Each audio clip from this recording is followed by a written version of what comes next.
Le truc, c'est que les collaborateurs, faut les prendre en tant qu'individus. Ce qui va leur parler, c'est à eux en tant qu'individus. Bien sûr qu'ils ont une casquette professionnelle, mais si tu ne leur parles qu'avec leur casquette professionnelle, ça va pas rentrer en fait dans un truc de changement. Et le changement, c'est pas du blabla corporate. On peut pas dire, on a fait une super vidéo du PDG qui vous dit d'aller sur ce truc-là parce que c'est ça qu'il faut faire aujourd'hui. Les gens, ils vont se dire derrière en quoi moi ça va m'être utile, en quoi ça change mon quotidien, en quoi ça va m'apporter quelque chose et en quoi ça va être une source de facilitation pour mon travail, pour gagner du temps, enfin tout ce que les gens attendent en fait. Les entreprises les plus performantes seraient-elles celles qui bâtissent la capacité d'apprendre plus vite que la concurrence? Je suis Cyril Ijard et avec la société nous avons décidé d'aller à la rencontre de celles et ceux qui font l'entreprise apprenante. Responsables de la formation, DRH, directrices et directeurs d'universités d'entreprise, experts de la EdTech ou de la pédagogie, nos invités viennent partager leurs expériences, leurs apprentissages et leur vision du monde de la formation professionnelle et du développement des compétences. Au fait, c'est qui nous? Nous, c'est un collectif dont la mission est de faire des richesses humaines le moteur de performance des organisations. Et c'est grâce à nous que le podcast L'entreprise apprenante existe. Aujourd'hui, je reçois Charlotte Defay-Ripoche, fondatrice d'Overgang et spécialiste des expériences apprenantes et des expériences transformantes. Bien que la transformation et le changement soient présents au sein de l'ensemble des organisations, les exemples de réussite ne sont pas légion. Avec Charlotte, on échange donc sur les clés de succès d'une transformation, où la compréhension de l'humain tant sur le collectif que dans son individualité est primordiale pour ainsi comprendre les moteurs de toute transformation. Charlotte nous partage sa conviction autour du design d'expériences surprenantes et de la mobilisation de la créativité afin que tout collaborateur puisse être le changement qu'il veut obtenir de son environnement. Bonne écoute. Bonjour Charlotte. Bonjour Cyril. Charlotte, bienvenue sur le podcast de l'entreprise apprenante. Je suis super heureux de te recevoir aujourd'hui. Je sais qu'on va faire un épisode avec plein de belles choses. On va parler de transformation, on va parler de future of work. Et voilà, je suis très content parce que je sais que ce sont à la fois des sujets qui t'animent énormément et ce sont des sujets qu'on n'a pas eu trop l'occasion encore d'aborder sur le podcast, alors que ce sont des sujets qui sont très importants parce que dans les organisations apprenantes, c'est finalement la transformation permanente que l'on vise. Donc, on va parler de tout ça, mais je vais commencer par te demander de te présenter en me donnant les événements clés de ton parcours. Eh ben, merci beaucoup Cyril. Alors moi déjà, je suis très honorée que tu m'aies invitée et que tu me proposes d'intervenir. J'aime beaucoup ce podcast. Je trouve qu'on y apprend des choses hyper intéressantes et très, des fois, pas forcément très nouvelles, mais en tout cas très concrètes. Et voilà, donc je suis très honorée. Effectivement, on va parler de transformation et encore une fois, je suis aussi contente d'être la première à parler de ça. Alors moi, j'ai 46 ans, je suis mariée, j'ai 2 enfants et j'ai un parcours, alors je ne sais pas si on va parler d'atypique parce que c'est de moins en moins, voilà, c'est de plus en plus, les nouvelles générations ont plein de différents parcours. Mais moi, à 46 ans, ça peut être considéré comme un parcours atypique. J'ai passé 15 ans en agence de communication et de publicité où donc mon premier métier, c'était planeur stratégique. Alors pour ceux qui connaissent pas, c'est un métier qui existe que dans les agences de pub. Et pour faire simple, on est un peu le lien, la courroie de transmission entre les commerciaux, donc les briefs clients, et les créatifs, c'est-à-dire les idées de création pour donner vie en fait aux ambitions du client. Donc voilà, j'ai passé 15 ans en agence de communication et de publicité. Et ensuite, la vie fait que j'ai bifurqué. Pour tout dire, les agences de com et de pub, ça m'a toujours passionnée. Mais j'y trouvais pas forcément mon compte humainement. Et puis, j'ai eu la chance de rencontrer quelqu'un dans un groupe de formation avec qui on a eu un coup de cœur professionnel et qui m'a prise dans son aventure entrepreneuriale au sein du groupe de formation. Et je suis restée dans cette start-up pendant 4 ans et demi, 5 ans à peu près. Voilà, et cette start-up, l'objectif, c'était d'accompagner les clients de ce groupe de formation dans leur sujet à l'époque de transformation digitale. Donc un super challenge avec comme ambition de transformer en fait les manières d'accompagner ces transformations au niveau du learning et pas que, parce que finalement ça implique beaucoup d'autres choses. Et donc moi j'ai monté une sorte de nouvelle expertise que j'appelle Event Learning, les événements apprenants. J'ai fait ça pendant 4 ans et demi, 5 ans. Voilà, j'ai adoré ça. Et puis après, il y a eu le Covid. Il s'est passé plein de choses qui ont fait que je me suis posé des questions et que j'ai bifurqué sur le côté entrepreneur. Et donc, j'ai monté ma boîte qui s'appelle Overgang. Voilà maintenant 6 mois de cela. Et j'en suis plutôt heureuse, super challenge. Je me pose des questions tous les jours et j'adore parce que moi, mon moteur, c'est de faire des trucs qui n'existent pas. Ok, voilà, trop bien. Donc merci pour ce parcours et donc je ne résiste pas au plaisir de te demander ce que fait Overgang, puisque si effectivement tu fais des choses qui n'ont jamais été faites, qu'est-ce que fait Overgang? Qu'est-ce que tu vas aller explorer avec Overgang sur les marchés? Alors déjà, Overgang, en fait, j'ai nommé cette boîte comme ça. Je me suis posé pas mal de questions. Je voulais vraiment. Moi, je pars d'un principe en fait qui est que finalement, je sais pas grand-chose, mais j'ai pas mal de convictions. Ça, c'est mon principe de base. Et donc, avec Overgang, j'avais encore envie de continuer à faire des choses autour de la transformation. Transformation, changement, tout ce qui est autour du change aussi, c'est quelque chose qui m'anime aussi pas mal. Je trouve que ça fait un peu la synthèse entre ce que j'ai appris en agence de com et de pub pendant 15 ans, mais au service de l'humain, finalement. Et là, ça prenait sens pour moi, en fait. Donc, Overgang, c'est mon bébé. C'est mon 3e bébé. Et Overgang, ça signifie plusieurs choses. Et moi, j'aime bien les doubles significations. J'aime bien créer des chocs, créer de la confrontation. En fait, c'est comme ça qu'on crée des déclics. Et c'est comme ça qu'on peut changer des choses. Overgang, ça signifie transition et transformation en néerlandais. Donc ça, j'aimais bien cette idée-là, cette symbolique-là. Ensuite, Overgang, c'est un mot qui claque. Voilà, Overgang. Ouais, clairement, clairement. Et puis, il y a une double signification que j'aime bien aussi, c'est que aller over, en anglais, c'est aller au-dessus, c'est prendre de la hauteur. Moi, j'essaye de faire ça dans les événements que je monte pour mes clients, pour les organisations que j'accompagne. Et puis, je fonctionne très souvent en mode gang, en mode tribu. Je trouve qu'en fait, il n'y a rien de plus… on est beaucoup, en fait, on est nourri des gens de qui on s'entoure. Et moi, je m'entoure d'experts. Comme je pars du principe que je suis assez béotienne, que je ne suis pas sachante, je m'entoure de gens qui savent mieux que moi. Et moi, je suis chef d'orchestre, grande chef à plume, des fois animatrice, des fois conceptrice. Voilà. Et c'est ça qui m'anime au quotidien et que je fais depuis quelques mois maintenant. Ok, bon, super, trop bien. Donc on va effectivement rentrer dans le détail un peu de ces expériences et de comment en fait finalement t'accompagnes, tu as dit, à des projets de transformation, de change. Donc comme tu l'as dit, donc t'accompagnes ces projets-là sur une partie learning aujourd'hui, mais tu l'as dit, mais aussi au-delà. Et je pense que c'est bien aussi qu'on aille au-delà parce que on voit aujourd'hui dans les évolutions des services formation qui deviennent des services plutôt de learning et development que ils ne sont plus seulement que dans leur petit cocon, mais ils doivent aller au-delà, ils doivent s'exposer finalement dans l'entreprise, aller dans toutes les strates de l'entreprise. Donc je trouve que le parallèle est assez intéressant. Et d'ailleurs, j'en profite parce que j'ai écouté l'autre jour le podcast avec Gilles Vaillant qui parlait de passer de responsable formation à responsable compétences. Ça fait complètement écho avec ce que je fais aujourd'hui. C'est-à-dire que pour moi, et je pense qu'on en parlera peut-être plus tard sur le sujet futur du travail, c'est le cœur de ça, c'est les nouvelles compétences. Donc, du coup, tu vois, en fait, finalement, la transformation, c'est aussi de la formation d'une certaine manière, mais avec des nouvelles modalités. Ouais, effectivement. Et on va y revenir pour pouvoir bien creuser le sujet. Je sais que tu as quelques éléments à nous partager. Donc,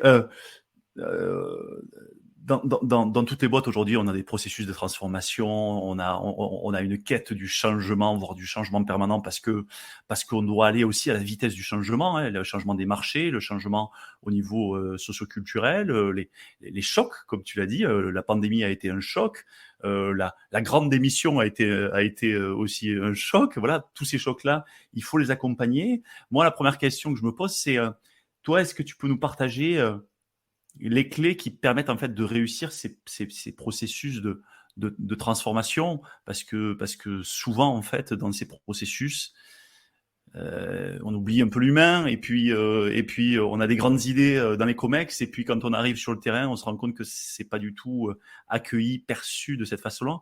Quelles sont les clés en fait que toi tu vas aller apporter en fait sur ces processus que tu accompagnes?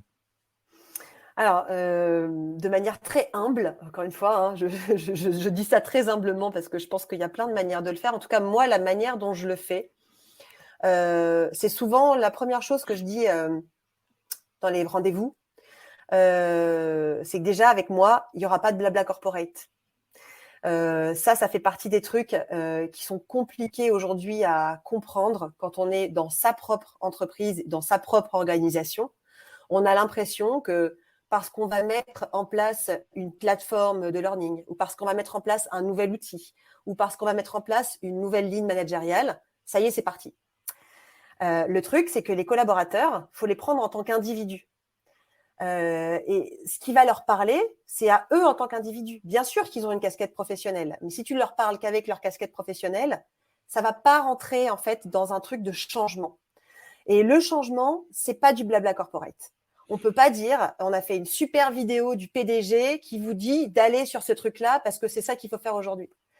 Les gens, ils vont se dire derrière en quoi moi ça va m'être utile, en quoi ça change mon quotidien, en quoi ça va m'apporter quelque chose et en quoi ça va être une source de facilitation pour mon travail, pour gagner du temps, enfin tout ce que les gens attendent en fait.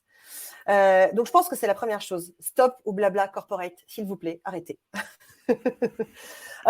Ensuite, il y a plein d'autres convictions que je partage assez souvent. C'est, je pense que le fait d'accompagner, c'est important avec du contenu. Mais surtout, la première chose, c'est que c'est quoi les contraintes? Voilà. Moi, je pars en permanence dans la méthodologie de travail. C'est qu'est-ce qu'on a comme contrainte? Qu'est-ce qu'on a comme contrainte humaine? Qu'est-ce qu'on a comme contrainte de timing? Qu'est-ce qu'on a comme contrainte de lieu? Qu'est-ce qu'on a comme contrainte de personne, de décision, de prise de décision, etc.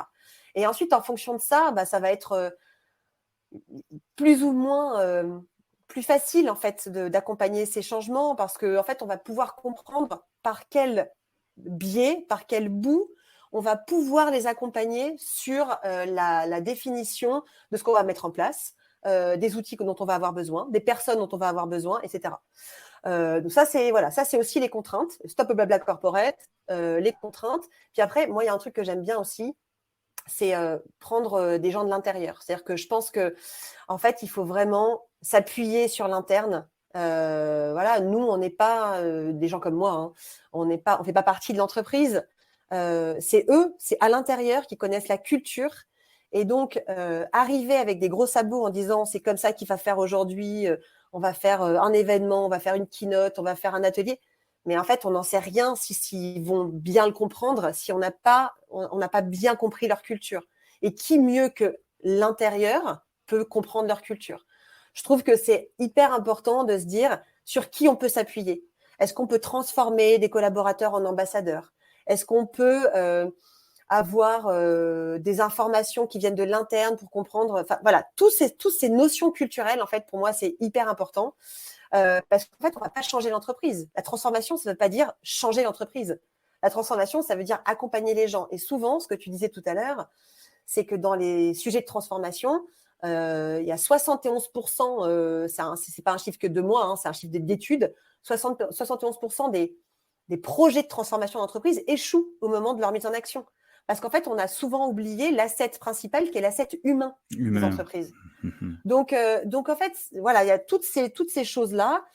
Et puis ensuite, il y a d'autres petites choses. Les autres petites choses, c'est la manière dont moi, je vais designer des trucs. Donc, je vais concevoir, en fait. Donc, je pense que déjà, la première chose, c'est alors, bien sûr, moi, je viens du monde de la communication et de la publicité. Donc, tu imagines bien que le visuel, le design, l'identité a du sens pour moi. Voilà.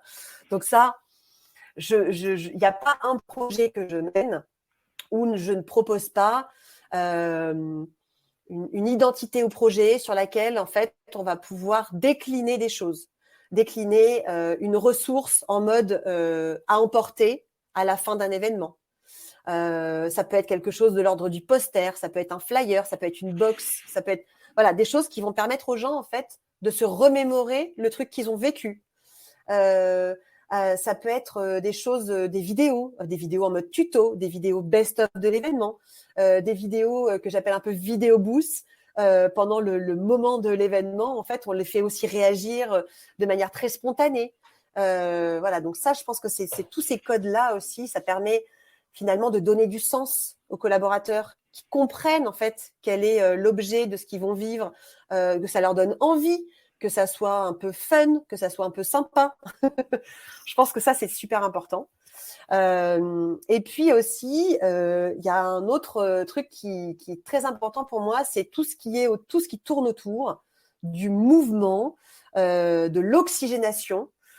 Tous ces trucs-là, en fait, c'est une manière de surprendre. Voilà. Comment on peut surprendre donc l'oxygénation, c'est vraiment ça. C'est vraiment comment on peut surprendre ses collaborateurs.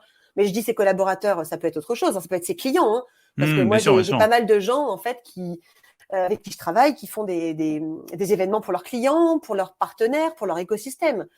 Donc, c'est comment on va pouvoir les surprendre, comment on va pouvoir créer, en fait, cette oxygénation, c'est aussi peut-être créer un peu du choc, créer un truc que j'aime bien qui est autour de comment comment dire, c'est pas créer du choc, c'est créer la surprise, en fait. D'une certaine manière, c'est créer la surprise. Donc, c'est faire rencontrer des gens auxquels ils ne s'attendraient pas. C'est mettre un collaborateur à une place à laquelle il ne serait pas forcément à la base. Donc, ça, je trouve que c'est toutes ces notions, en fait, ça fait partie de la manière dont j'accompagne, dont j'interviens, dont je pilote. Et puis, le dernier, c'est le mouvement, ce que je te disais tout à l'heure. Et le mouvement, c'est quand tu fais un événement, il ne faut pas que les gens soient statiques. Il faut les mettre dans une certaine forme de mouvement. Donc, il faut les faire bouger, il faut les faire se rencontrer, il faut les faire parler. Il faut qu'ils deviennent des sortes d'acteurs, en fait, de ton événement. Et c'est comme ça qu'ils vont pouvoir s'approprier le truc et puis s'y intéresser, tout simplement.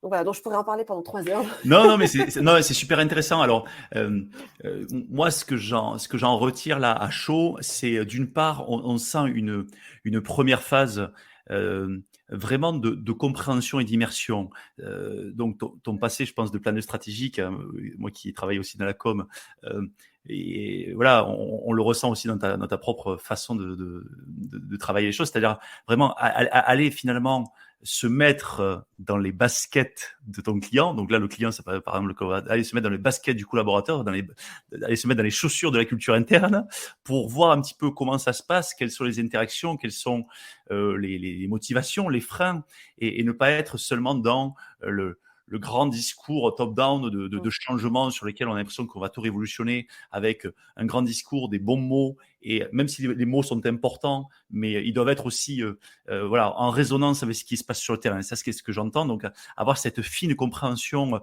j'ai envie de dire, socio-culturelle interne et psychologique individuelle. Donc ça, c'est ce que j'entends. Et puis ensuite, et là aussi, j'y vois aussi la patte de ta sensibilité, de mettre en place en fait par l'événement, parce que c'est toi finalement par les événements que tu crées des transformations, des mouvements, mettre en fait de la forme au service du fond. Et quand je dis la forme, tu l'as dit, sur l'identité, la forme aussi, c'est l'effet de surprise, c'est le fait que les gens en fait ils arrivent à vivre finalement un changement, une évolution, une expérience qui leur permettent en fait de se projeter ailleurs. C'est-à-dire qu'ils arrivent le matin, ils ne savent pas ce qui va se passer, et le soir, ils ne sont pas complètement différents, mais ils ont finalement vécu quelque chose qui qui les a fait un peu sortir de leur propre corps, ou en tout cas de leur propre fonction professionnelle, pour aller vivre quelque chose et qui se disent le soir, tiens, c'est possible. C'est bien résumé? C'est exactement ça. Moi, je pense, on reparlera peut-être tout à l'heure du futur du travail, mais moi, je pense qu'une des grandes compétences du 21e siècle, enfin, je pense, et d'ailleurs, c'est pas moi qui l'invente, si tu veux, c'est plein de chercheurs, surtout dans le monde anglo-saxon, qui ont beaucoup planché là-dessus, sur les compétences du 21e siècle. Une des compétences clés du 21e siècle, c'est la créativité. Et en fait, moi, je suis profondément convaincue que tout le monde peut être créatif. Et je pense que si tu donnes le cadre, les gens arrivent à le faire, en fait. Donc, voilà. Donc, en fait, il y a un truc dont je n'ai pas parlé aussi qui est quand même super important. C'est que ces 4 ans et demi, 5 ans dans ce groupe de formation, dans cette start-up, m'ont aussi permis de m'acculturer à la pédagogie. Et si tu veux, toutes ces convictions que je t'ai partagées juste avant sur le mouvement, l'oxygénation, le blabla corporate, etc., tout ça, c'est aussi drivé par à chaque fois des notions de pédagogie pour amener les gens, en fait. Si tu veux, je ne vais pas le décréter, moi. Voilà. C'est aussi une manière, enfin, tu vois, l'animation, la manière de mettre les gens en mouvement, de leur faire vivre des choses où ils sont, ils doivent s'exprimer, ils doivent écrire, ils doivent, voilà, tout ça, toutes ces modalités, en fait, c'est des modalités pédagogiques. Bien sûr. Et c'est au service de l'événement à chaque fois et de la mise en mouvement des personnes. Donc, c'est tout à fait ça. Et moi, je pense vraiment que, pour revenir à ce sujet de la compétence, la créativité, c'est l'innovation. Et donc, c'est pour ça que quand j'entends des gens qui me disent « Ah, mais moi, je ne suis pas du tout créatif », tout le temps, j'entends ça, tout le temps. C'est comme des gens qui disent « Moi, je ne suis pas du tout commercial ». Bon, en fait, finalement, quand ça t'intéresse, le sujet, tu vas l'être. C'est juste qu'on ne t'a pas donné le cadre pour l'être. Donc, voilà, moi, ce sujet du cadre, ce sujet de… Tu sais, il y a Google, j'aime bien cette anecdote, il y a Google qui a fait une étude il y a quelques années que je trouvais ultra intéressante, qui a fait énormément de recherches pour comprendre d'où venait la performance d'une équipe. Ils ont fait des trucs dans tous les sens et en fait, ils sont arrivés à un point à la fin qui était, en fait, la seule chose qui compte, c'est la sécurité psychologique, c'est le cadre. C'est ça qui fait la performance d'une équipe. Bon, bah ça veut tout dire, tu vois. En fait, aujourd'hui, quand il y a des gens qui parlent de méthode agile, tout de suite, on donne le cadre. Enfin, moi, je pense que c'est ultra important. C'est-à-dire que tu peux tout demander, tout faire dans un cadre. Et donc, il faut vraiment tout ça. C'est pour ça qu'il faut vraiment rentrer dans la culture, dans les chaussons de ton client, parce que en fait, tu vas pouvoir comprendre comment les rassurer et comment pouvoir les emmener quelque part. Et ça, je trouve que c'est un très bon enseignement, tu vois, quand on discute, moi qui discute beaucoup avec des responsables formation, direction de learning et développement, qui, pour certains, sont déjà dans cette culture, pour d'autres sont dans encore la distribution de l'offre de formation. Et quand je dis ça, c'est pas un jugement de valeur, c'est juste un niveau de maturité, parce que historiquement, c'était ça dans la formation.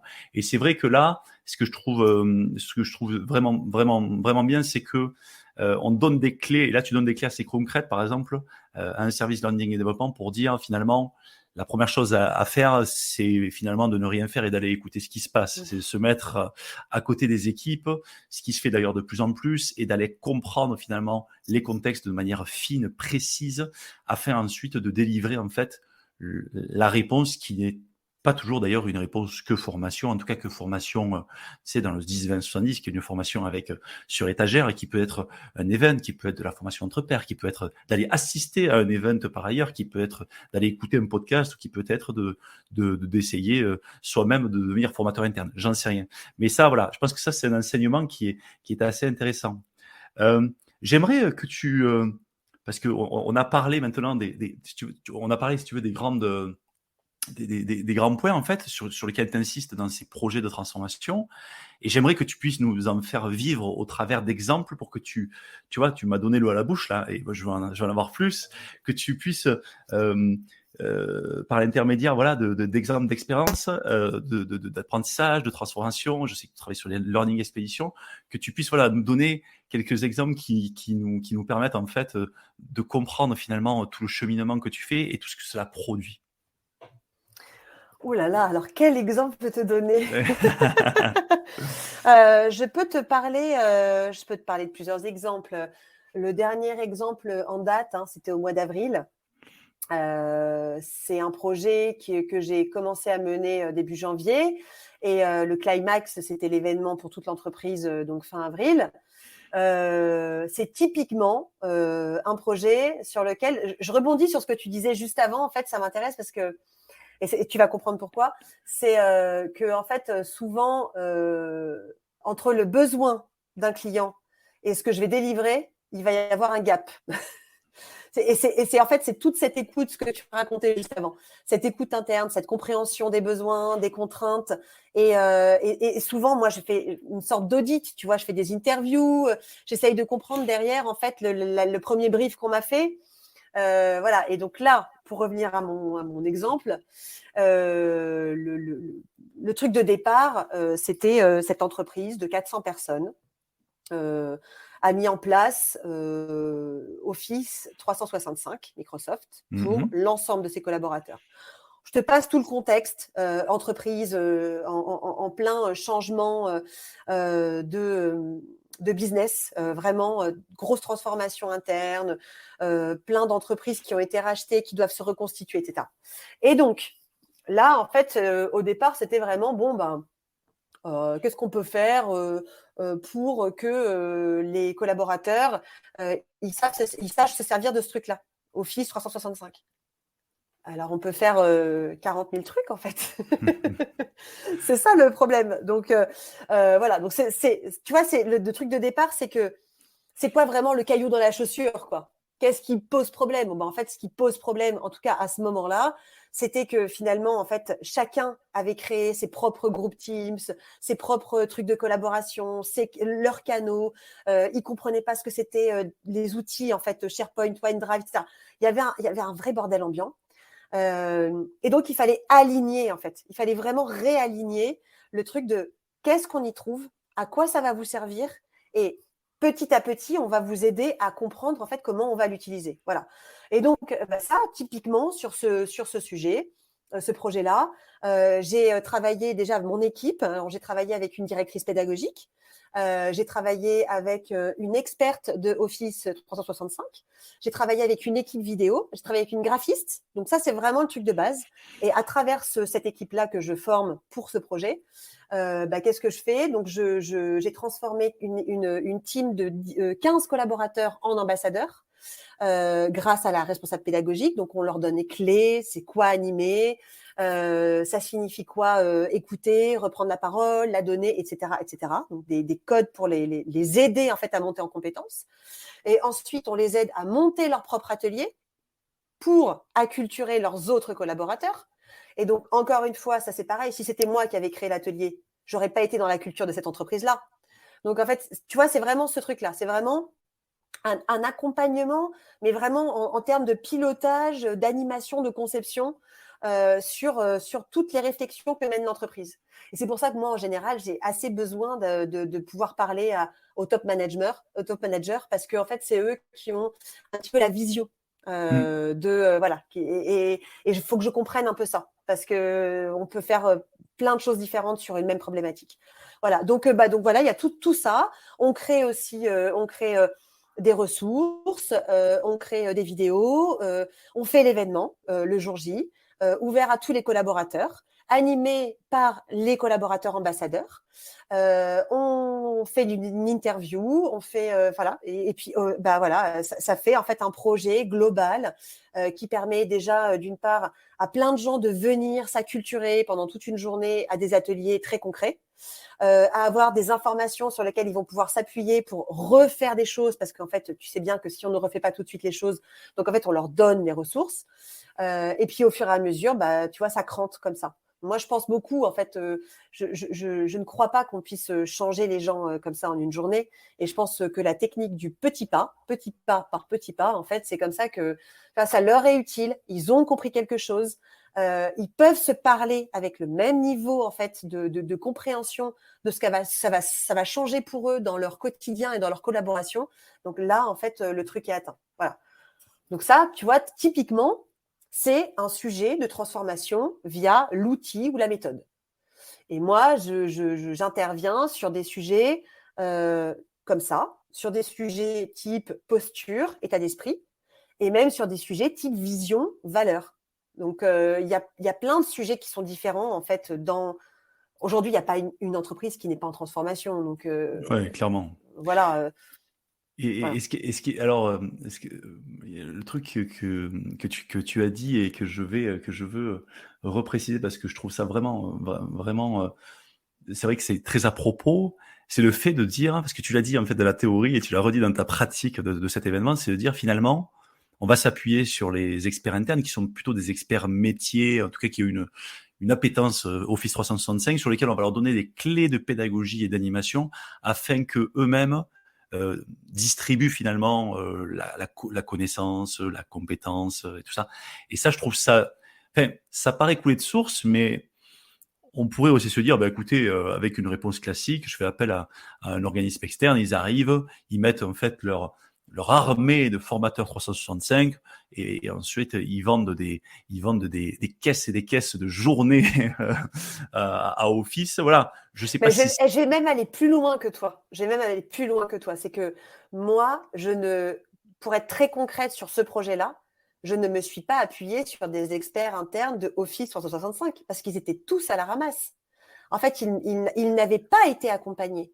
Il y a eu cette volonté de la direction d'avoir un outil collaboratif pour X et Y raisons, des raisons économiques, des raisons de collaboration, des raisons de plein de choses. Ça, je l'ai compris dans un deuxième temps. Mais moi, je me suis appuyée sur des collaborateurs qui sont des commerciaux, qui sont des graphistes, qui sont des maquettistes, qui sont au service client, qui sont… Voilà, en fait, vraiment, la seule chose que j'ai dit, moi, à mon interlocuteur en interne, c'est j'ai besoin d'avoir des collaborateurs qui ont de l'enthousiasme. ouais, c'est-à-dire qu'ils ont envie. Donc je comprends. Voilà. Ouais. Et par contre, j'ai pris un expert en externe, c'est-à-dire que j'ai pris quelqu'un qui est expert de Office 365, entre nous soit dit, hyper difficile à trouver. Je ne sais pas combien de gens j'ai sourcé, avec qui j'ai discuté, qui n'arrivaient pas à vulgariser le propos. C'était toujours hyper technique. Donc, du Ouais. coup, ça ne rentrait pas, en fait. Je n'arrivais pas à me dire comment je vais pouvoir extrapoler le truc. Bref, ça, c'est une petite digression. Mais en l'occurrence, vraiment, les collaborateurs, donc l'interne, pour moi, ce n'est pas forcément les experts, en tout cas.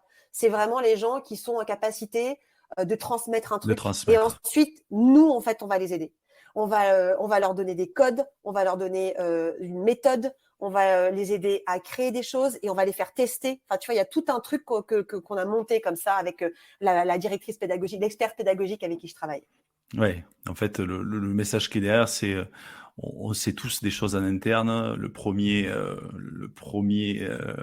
élément moteur, c'est d'avoir la passion de la transmission, quoi. C'est d'avoir envie de transmettre.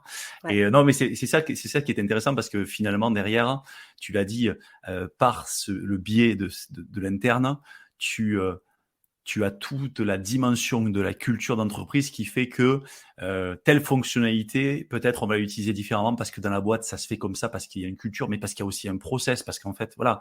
Et donc, en Bien fait, sûr. tout est contextualisé alors que finalement, le cours magistral d'Office 365, on pourrait le donner et il aurait finalement que peu d'adhérence parce qu'il n'est pas adapté en fait au contexte. Donc, encore une fois, on revient à des notions qu'on connaît bien dans le marketing, commence à connaître ton client, à savoir exactement comment il est pour pouvoir lui adresser son besoin, quoi. Tu vois, c'est Ouais. donc ok, non, Et super puis intéressant. au-delà de ça,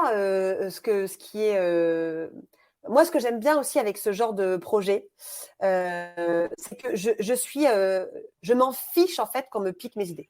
Ça, c'est un truc. Tu sais, c'est ce que disait Gabrielle Chanel, Coco Chanel. Prenez mes idées, j'en aurai d'autres. Bon, Ouais, c'est vrai. voilà, je dis pas que j'ai les idées de Chanel, loin de là. Mais en fait, je m'en fiche qu'on me pique mes idées. Je m'en fiche. Ce que je dis aux clients aussi quand je fais ce genre d'événement avec des collaborateurs que tu transformes, c'est que pour eux, ça veut dire que derrière, ils peuvent s'appuyer sur une squad, tu vois, sur une équipe de gens qui sont en capacité derrière d'aider les autres collaborateurs, les autres personnes du collectif à se transformer, à comprendre des choses. C'est-à-dire que là, ils l'ont fait une fois sur des ateliers qu'on avait décidés ensemble. Demain, s'ils veulent faire un truc autour de comment on fait des rituels managériaux, je dis n'importe quoi, ils peuvent le faire. Ils n'ont pas besoin de moi. Ils ont compris la méthode, ils ont compris la manière d'animer. Moi, ce que j'aime bien, c'est des ateliers qui sont très, très courts. C'est des ateliers de 15 minutes où, en fait, tu expérimentes un truc, une action, un truc très concret, et tu as le temps de poser tes questions. Donc, en fait, c'est vraiment des choses, encore une fois, très dans le mouvement. Tu vois, c'est vraiment toutes ces notions-là. Et donc, je trouve que c'est assez vertueux comme manière de faire, parce que derrière, je leur dis, vous n'avez plus besoin de moi, les gars. Ouais, tout à fait. Et en plus, là, sur un sujet aussi technique, dont on sait que ça peut être très compliqué quand on n'a pas les codes, on peut ressortir de cette journée en se disant, mais en fait, je vivais avec le problème et ils avaient la solution à côté de moi. Voilà, chaque fois, je faisais 8 clics pour arriver à mon dossier. Et en fait, en synchronisant mes dossiers, à un clic, c'est sur mon bureau et je peux accéder voilà. Donc, enfin, c'est aussi bête que ça, mais c'est très transformant. Je le vois en interne. Moi, j'ai formé des gens à Office 365. On a fait une formation interne alors que je suis pas expert. Aussi avec, on a fait un jour avec, pour la petite info, on faisait une espèce d'expédition. On était déguisés en pirates. Enfin voilà, on avait fait des trucs et c'est vrai que Génial. c'est marquant. Ouais, bien sûr. Euh, Et on parle comme quoi, t'es pas expert, mais toi, tu avais des choses à transmettre aux autres. Et, exactement. et d'ailleurs, c'est tout le sujet de l'apprenance. C'est comment on crée un espèce de système.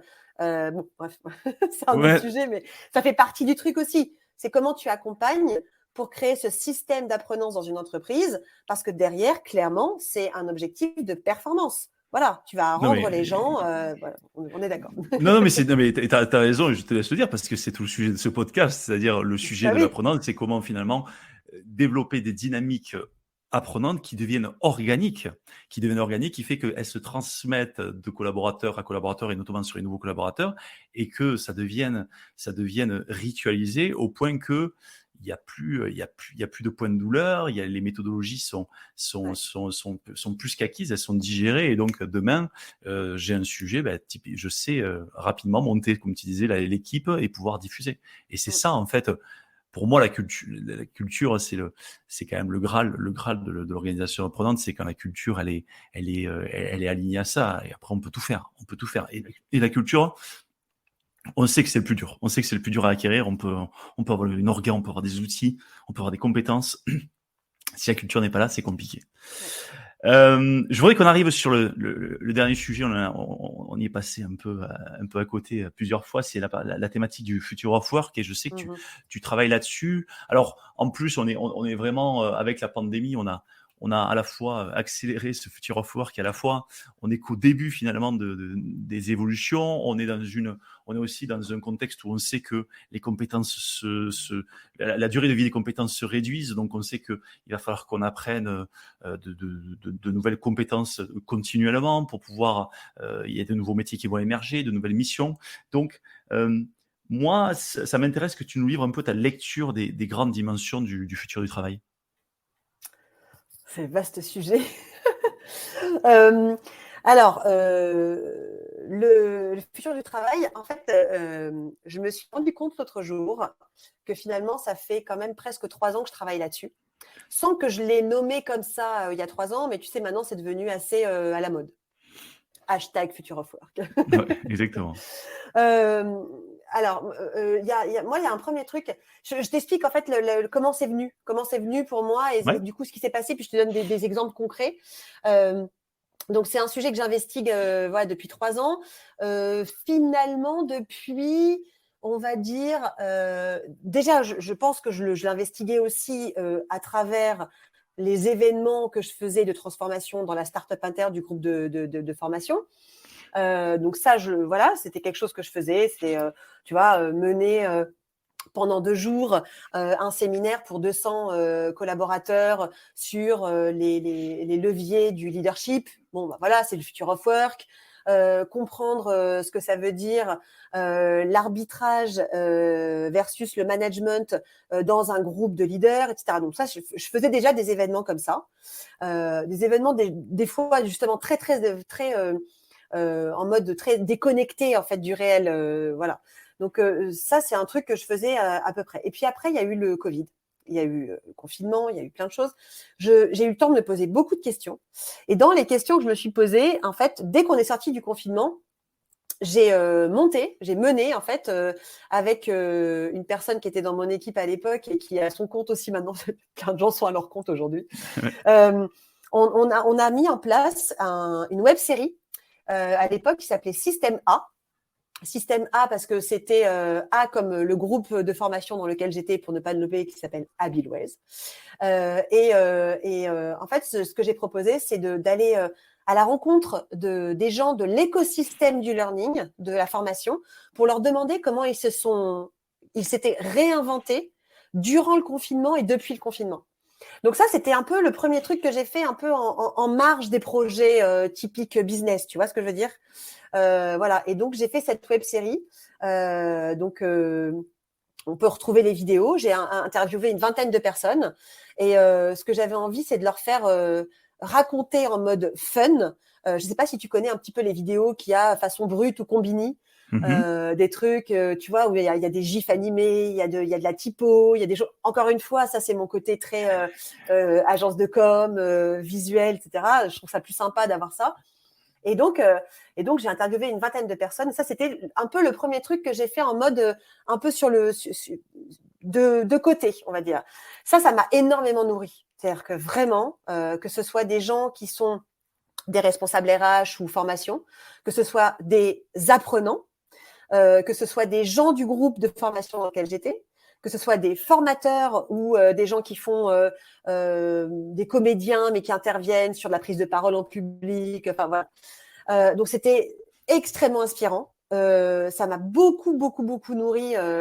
Si tu veux, je te donnerai le lien si ça intéresse les auditeurs. Carrément, on le mettra en description de l'épisode. Parce que les vidéos sont toujours disponibles et je les ai regardées d'ailleurs l'autre jour et à chaque fois je me dis mais c'est génial ce qu'il avait dit lui. Donc voilà. Donc ça c'était vraiment la première chose en fait où je me suis dit là je commence vraiment à investiguer le future of work. C'est-à-dire comment tu t'es transformé en fait. Voilà. Ensuite j'ai fait une conférence sur en gros comment on pouvait réinventer les événements en mode corporate du présentiel au distanciel. Donc là, j'avais vraiment investigué aussi le sujet. Et c'est là que j'ai commencé, moi, avant qu'on en parle beaucoup, à entendre parler du métaverse et tout ce qu'on pouvait y faire. Et puis ensuite, j'ai fait une autre conférence. Pour le coup, c'était l'année dernière. Et c'était là sur le sujet des compétences. Et donc, tu as compris, hein, moi, ce que je fais, c'est ce que je ne sais pas faire. Donc, le challenge est un peu mon moteur. Je suis très c'est génial, je ne sais pas faire, je vais le faire. Bon, c'était un petit peu challenging le truc. Et donc, j'ai monté cette conférence sur qui était en mode webinar, hein, sur les tendances des compétences à l'heure après Covid, à l'heure de télétravail, travail hybride, la pandémie. Et puis maintenant, j'ai mis à jour le truc parce que en fait, j'ai refait cette conférence en mettant complètement à jour énormément de choses. J'ai refait la semaine dernière, tu vois. Voilà. Et là, en fait, je trouve aujourd'hui, donc c'était il y a 1 an, mais en fait, finalement, on est toujours sur le même système de ce que moi, j'avais identifié comme tendance à l'époque. De manière très simple, en fait, moi, j'avais identifié 4 tendances. Une qui était autour de la flexibilité, une autre qui était sur la singularité, la troisième qui était, alors j'ai jamais trouvé de la manière de la traduire, mais j'appelle ça feeling good, donc autour de prendre soin, et la quatrième autour de l'humilité.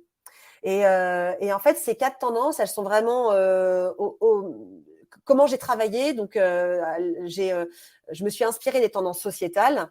Et en fait, comment tu traduis ça dans ce dont tu vas avoir besoin en fait pour les collaborateurs et les employés demain et dans 10 ans, dans 20 ans, dans 30 ans. Donc ça m'a énormément nourri aussi. Voilà, tu imagines bien, parce que à chaque fois en fait, ça m'a demandé de trouver le contexte, des compétences associées, des exemples. Des choses vraiment pratiques, c'est-à-dire que c'est pas juste du blabla. Et puis ce que je trouvais très intéressant, c'est de comprendre qu'on était passé en fait pour revenir au Future of Work, mais on y est complètement dedans, c'est qu'on était passé en fait d'un système et c'est vraiment le monde du travail qui est comme ça aujourd'hui. On est passé vraiment d'un système de stock un système de flux. La compétence, en fait, tu l'avais en stock. Tu faisais une formation, tu suivais des études pendant très longtemps, jusque les années 90-2000, on va dire. Ça a duré longtemps, tu vois. Tu pouvais faire 30 ans la même chose. Aujourd'hui, c'est clairement plus possible. Ça n'existe plus, en fait. Et puis, ça n'existera plus pour nos enfants. Et pourquoi ça m'anime et ça me motive? Parce que j'ai des enfants, je pense. Déjà, c'est la première chose. Et que je trouve que c'est tellement, tellement, tellement urgent d'aider les gens sur leur employabilité. À l'heure, en fait, où tout le monde se pose des questions sur la robotisation, l'automatisation, sur l'intelligence artificielle, sur l'obsolescence de ses compétences et donc des métiers. En fait, je pense qu'il faut donner des choses positives aux gens et pas leur dire « attention !» Voilà, parce que moi, je suis quelqu'un d'extrêmement optimiste. J'ai l'habitude de voir quand même toujours le verre à moitié plein, quoi. Je le vois pas à moitié vide. Et donc, je me dis, ce que je fais, tout ça, quelque part, ça doit être utile. Voilà. Donc, c'est un sujet qui m'anime en plus assez profondément, quoi. Et, fort parce que voilà, on sent effectivement que ça fait un moment et que tu as eu le temps, en fait, par toutes tes expériences de creuser un petit peu le sujet. Donc, tu as dû voir beaucoup de choses. Est-ce que tu as 2-3 exemples de choses voilà, dans des entreprises avec qui tu as travaillé ou pas d'ailleurs, hein, c'est vraiment plutôt des exemples où tu te dis, tiens, eux, sur tel sujet, telle thématique, qui peut être une thématique parfois immobilière, tu vois, des fois, le Future of Work, il se traduit sur comment, en fait, j'ai réorganisé mes bureaux, mais sur une thématique de compétences, sur une thématique managériale, sur une thématique tout autre. Est-ce que tu as quelques exemples qui nous donnent, en fait, à nous projeter sur en tout cas, des intégrations réussies de ce que doit être ou ce que devrait être le futur du travail? Est-ce que j'ai des exemples? J'aurais envie l'exemple que je trouve intéressant, mais il y en a plein d'autres. Peut-être ça va me revenir au fur et à mesure, mais il y en a un exemple pour revenir aussi à ton podcast, Cyril, l'entreprise apprenante. Il y a un exemple que j'aime beaucoup. Je trouve que c'est extrêmement intéressant ce que fait Blablacar.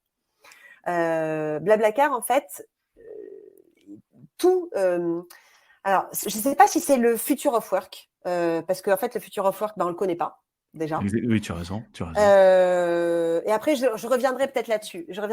Sur le côté, en fait, on ne le connaît pas, il faut être très humble, etc. Mais en tout cas, un exemple que j'aime beaucoup, c'est que, et j'aime beaucoup, en fait, la DRH de Blablacar, qui s'appelle Stéphanie Fraise, que je ne connais pas personnellement, hein, je n'ai aucune action chez Blablacar. C'est juste que je trouve que ce qu'elle fait est extrêmement pertinent. En fait, chez Blablacar, depuis le début, ils sont drivés par leurs valeurs. Et leurs valeurs sont hyper incarnées chez eux.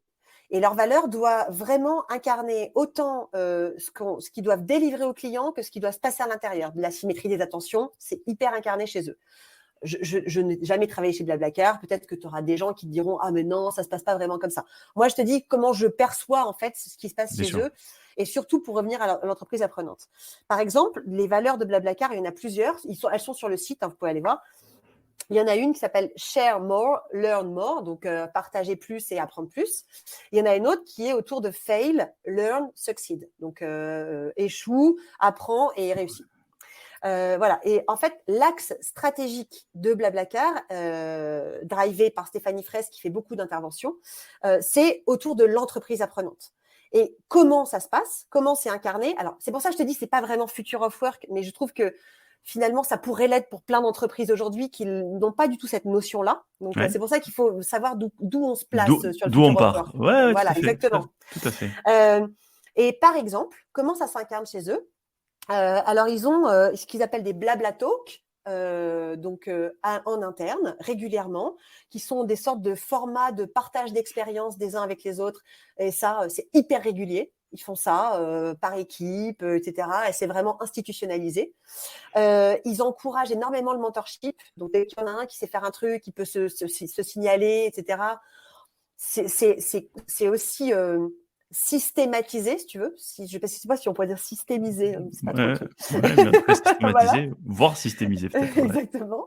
Ils incitent énormément les managers à devenir des facilitateurs d'apprentissage. Donc, en fait, ils leur donnent Ouais, c'est énorme. Ouais. Là, ils sont Voilà. avancés. Là. Donc, Ouais. et ils font plein de choses comme ça. Et je trouve que c'est extrêmement inspirant parce que moi, je trouve que, en général, quand on parle de choses qu'on peut faire, tu sais jamais comment. Tu vois, là, c'est très concret, quoi. Voilà.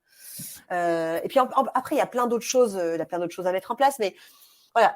Après, sur le futur of work à proprement parler, le truc dont je pourrais te parler aujourd'hui et qui est donc Blablacar, on pourrait dire, c'est le future of work pour certaines entreprises demain, celles qui n'ont pas du tout encore cette notion d'entreprise apprenante, en tant que système vertueux de performance dans l'entreprise. Hein, voilà, soyons concrets.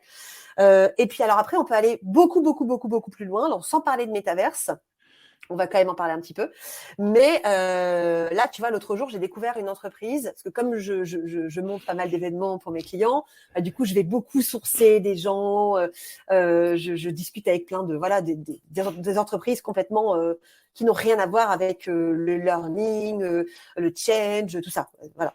Et donc, l'autre jour, j'ai découvert une entreprise qui s'appelle Actronica. Ils font des vêtements haptiques. Voilà, donc je ne savais pas ce que c'était, je suis allée chercher. Donc ils font des équipements haptiques, donc ça veut dire que c'est des équipements en fait où tu peux, quand tu es dans un univers virtuel, tu peux ressentir les choses. Pour ceux qui ont vu le film de Spielberg, Ready Player One, en fait le mec il met sa combinaison et il se retrouve dans le jeu, comme s'il le vivait lui-même. Et ben ça existe en fait, ce n'est pas de la science-fiction. Et ça, typiquement, on parle beaucoup de métaverse en ce moment, on parle beaucoup de métaverse et de futur du travail et de RH et de ce que tu disais tout à l'heure, Cyril, très justement, et de lieux de travail. Moi, typiquement, j'ai déjà fait un événement, on pourra en parler, j'ai déjà fait un événement pour un client dans un monde virtuel où 400 collaborateurs se sont retrouvés.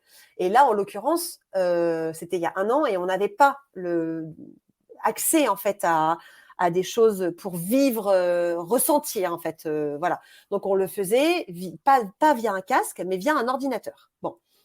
Après, il y a les casques réalité virtuelle, réalité augmentée, réalité mixte. Et puis ensuite, il y a les vêtements. Là, ces vêtements haptiques, c'est un truc de fou. C'est-à-dire que demain, tu vas peut-être pouvoir faire des réunions dans un monde virtuel avec des collaborateurs ou des gens d'un écosystème finalement partout dans le monde en ayant l'impression d'avoir vécu le truc avec eux. Et je trouve que ça aussi, ça fait partie des choses autour du Future of Work parce que je pense pas qu'il faut en avoir peur. Je pense qu'il faut se dire que c'est inéluctable et comment on peut apprendre à vivre avec et à se l'approprier.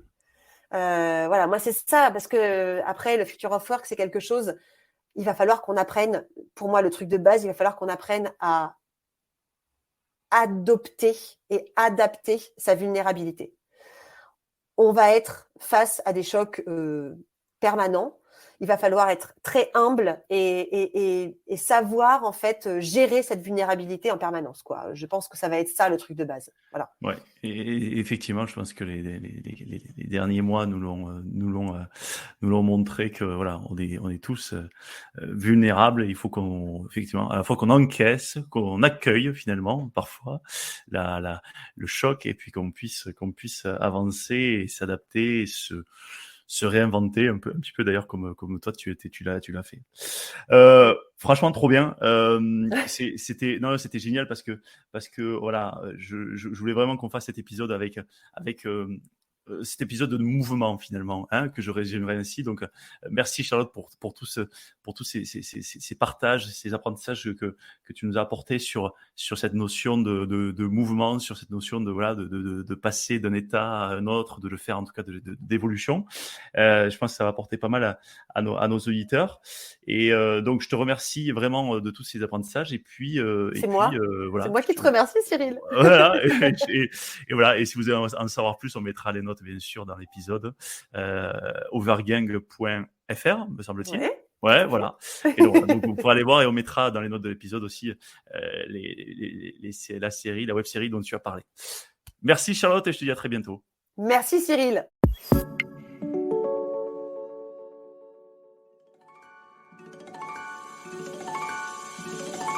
Attendez, ne partez pas si vite. Vous avez aimé cet épisode ? Dites-nous-le en laissant un commentaire, en le partageant auprès de vos collègues ou sur les réseaux sociaux et en laissant 5 étoiles sur Apple Podcast.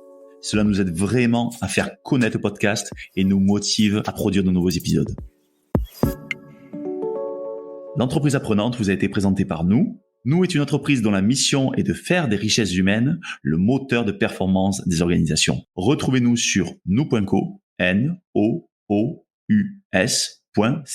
À très bientôt sur l'entreprise apprenante.